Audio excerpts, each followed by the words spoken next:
Et salut à tous, ou plutôt re-salut, puisqu'en fait là j'avais fini ma vidéo sur les mini boîtiers Sega Mega Drive, Sega Genesis pour la Raspberry Pi. Et en faisant le montage de la vidéo, comme d'habitude, je vais rechercher quelques sources vidéo sur YouTube, quelques images pour agrémenter l'article. Et je suis tombé sur ce fantastique article. On va avoir droit à une Sega Mega Drive Mini. Donc ça ne sera pas fait par Sega, ça sera fait par la société AT Games. Ça va s'appeler Sega Genesis Flashback. Alors en France, je ne sais pas s'ils vont dire la Sega Mega Drive Mini ou Sega Mega Drive Retro. Donc comme vous voyez, c'est une reproduction de la Sega Mega Drive en plus petite, avec apparemment des joypads à infrarouge ou Bluetooth, ça je sais pas encore bien vu. C'est des joypads qui marcheront avec des piles.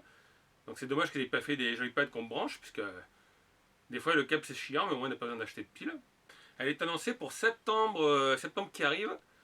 Par contre, entre 90 et 90 euros la console, il y a 85 jeux, mais en fait sur les 85 jeux, il y a des jeux remix et des jeux de Master System.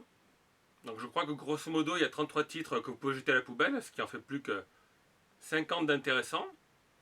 Alors il y a des grands titres, il y a Sonic, Sonic 1, Sonic 2. Comment vous dire ça? Il y a Alex Kidd. Alors Alex Kidd, j'aime bien le jeu sur Master System, mais il faut avouer qu'il y a pas mal de jeux Alex Kidd sur Mega Drive qui étaient assez pourraves quand même. Surtout je crois Alex Kidd in the Enchanted Castle. Et d'ailleurs là il y a une vidéo du joueur du grenier qu'il faut que vous regardiez, parce qu'il vous montre à quel point le jeu est horrible, et puis ça... il y a des choses à faire dans le jeu qui n'ont aucun rapport, quoi, comme cliquer sur une table. Il n'y a pas de jeu Electronic Arts, il n'y a pas de Desert Strike ou de Jungle Strike. Là je suis un peu déçu, c'est des jeux que j'aimais bien. Il n'y a pas non plus de Castlevania. Donc on va regarder la liste des jeux, ce sera plus pratique pour vous. Alors voilà, je suis allé sur le site AT Games pour avoir directement les caractéristiques des jeux qui sont inclus dedans. Donc vous voyez la photo de la console encore une fois, la boîte qui sera sûrement la boîte de vente. Donc inclut 85 jeux Sega Genesis et SMS Game Gear Favorite. Donc il y aura des jeux aussi Master System et Game Gear à l'intérieur. Enfin Game Gear, moi je dis toujours Game Gear. Donc ils mettent quand même en avant qu'il y aura Sonic the Hedgehog, Shining Force, Phantasy Star 4, Mortal Kombat qui est un jeu tiers, Virtual Fighter 2 and more. Et là on a la liste des jeux. Donc bon, il y a les Alex Kidd, alors comme je l'ai dit, même si je suis fan d'Alex Kidd sur Master System, sur Mega Drive les jeux ont pris un coup de vieux, puis il y en a qui sont pas terribles. Ah, encore Altered Beast. Je vois qu'il y a les 3 Golden Axe, ici. Bon, oups. Hexagonos, ça va être encore un jeu pas terrible, un jeu qu'ils ont dû faire en remake. Kid Chameleon, j'ai passé pas mal d'heures dessus.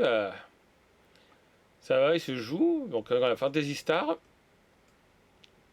Fantasy Star 3. Fantasy Star 2, je sais pas pourquoi ils l'ont mis plus loin. Ils ont pu le mettre avant. Il y a Ristar qui est pas mal.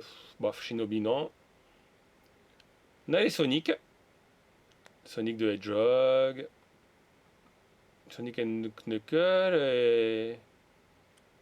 est-ce qu'il y a le Sonic normal? Ah, Sword of Vermilion, c'est un très vieux jeu. Il était pas mal, mais je pense qu'il aura mal vieilli quand même. Donc là, vous voyez, Wall Breaking, ça va être un jeu de casse-briques à la noix.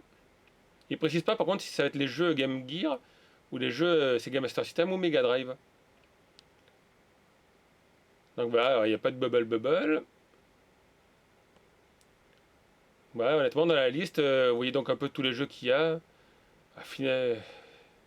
En Fantasy Zone, ouais, à la rigueur, ça se regarde.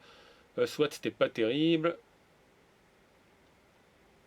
Donc effectivement, je trouve moi aussi que ça manque un peu de bons titres. J'aurais bien aimé avoir Desert Strike, Jungle Strike. Ah, il y avait quoi? Il y avait Mercs, un shoot'em up vu de dessus, là. Mais c'est pas dedans. Donc comme vous voyez, c'est fait par AdGames, adgames.net. Alors voilà, je suis partagé. Enfin, un boîtier mini Sega, c'est chouette. Bon, je sais pas si on peut le récupérer pour mettre un Raspberry Pi à l'intérieur. Parce que comme vous l'avez vu, il y a une belle liste de jeux, mais il y a des jeux qui sont absents. Il n'y a pas de Street of Rage. Il n'y a pas, donc je vais dire les jeux Electronic Arts. Et puis surtout, comme d'habitude dans ces consoles, on ne pourra pas rajouter de jeux. Donc je sais pas, il faut peser le pour et le contre. La console va être quand même à 90 euros. Je sais pas s'il va y avoir un effet comme pour la mini Nintendo. Puisque la mini Nintendo, c'est Nintendo qui n'a pas produit beaucoup de consoles exprès justement pour que les prix enflent. Alors que là, c'est une société américaine qui avait, je crois que c'est elle qui avait déjà fait des reproductions vous savez, de petites consoles que vous branchez au jeu là, avec des jeux intégrés. Donc je dirais que c'est une affaire à suivre, il faudra voir, mais en tout cas, on va enfin avoir une mini Mega Drive. Alors je regardais les reviews sur internet et sur le site IGN, elle est notée médiocre quoi. En fait, qui râle parce qu'il y a beaucoup de jeux, comme je dis, des jeux qui servent à rien, des jeux qui sont des sortes de remakes de Space Invader. Et à leur goût, ben, comme au mien, il manque pas mal de classiques. Donc en tout cas, ça tombe juste pile au poil quand je finis la vidéo, je me plaignais de ne pas avoir de boîtier mini Mega Drive.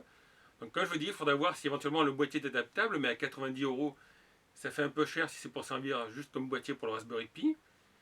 En tant que console de jeu, ben, il faudra attendre d'en avoir une, donc moi, si jamais à ce prix-là, autant j'en achèterai une pour la tester. Puis il faudra voir si après il y a des gens qui arrivent à la hacker pour ajouter des ROM ou des trucs comme ça. Mais en tout cas, esthétiquement, et puis je pense qu'avec justement la vague de nostalgique, ils peuvent faire un carton avec. Donc du coup, ben, vous avez 2 vidéos pour le prix d'une, puisque je vais finir le montage de la vidéo sur les boîtiers mini Mega Drive. Et puis je vais assembler cette vidéo et vous la proposer aussi. Donc comme tout à l'heure, ben, si la vidéo vous a plu, vous pouvez laisser un petit pouce, vous pouvez laisser vos commentaires, dire ce que vous pensez de la liste des jeux qui est proposée, ce que vous pensez que la console fera un top ou un flop, et vous abonner à la chaîne si vous n'êtes pas déjà abonné. Ciao tout le monde!